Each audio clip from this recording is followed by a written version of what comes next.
اگر بگویند فردا خواهی مرد چه میکنی؟ ثروت و ساختمان‌های یک شهر را به تو ببخشند آیا خوشحال میشوی؟ اگر تو را حاکم آن مملکت قرار دهند آیا قبول میکنی؟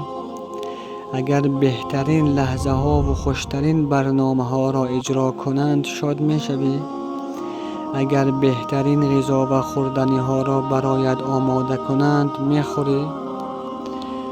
اگر بهترین سیما و چهره را به تو عطا کنند در آینه به آن می نگری؟ گمان کن که مرده ای، اهل و فرزندان بر تو گریه می کنند. گمان کن که در غسل خانه مرده شو تو را غسل می دهد. گمان کن که تو را تازه کرده به تو خوشبویی می زنند. گمان کن که لباس های تنت را کنده و کفن سفید بر تو انداختند. گمان کن که تو را در تابوت گذاشته و چهار طرف آن را گرفته به سوی قبرستان میبرند. گمان کن که امام بر تو نماز میت میخواند و آخرین تکبیرات را ادامه میکند.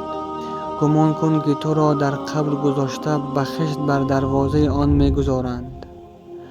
گمان کن که بر تو خاک میریزند.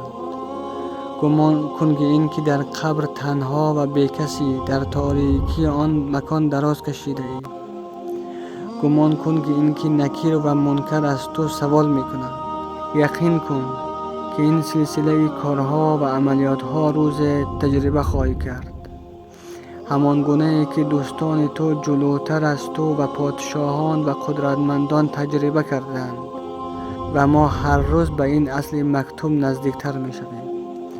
قدم به قدم، سال به سال، ماه به ماه، هفته به هفته، ساعت به ساعت، ثانیه به ثانیه به مرگ نزدیکتر می شویم. الله متعال می فرماید در سوره جمعه: قل إن الموت الذي تفرون منه فإنه ملاقيكم ثم تردون إلى عالم الغيب والشهادة فينبئكم بما كنتم تعملون. بگو البته مرگی که از آن می‌گریزید هر آینه آن شما را روبرو شونده است.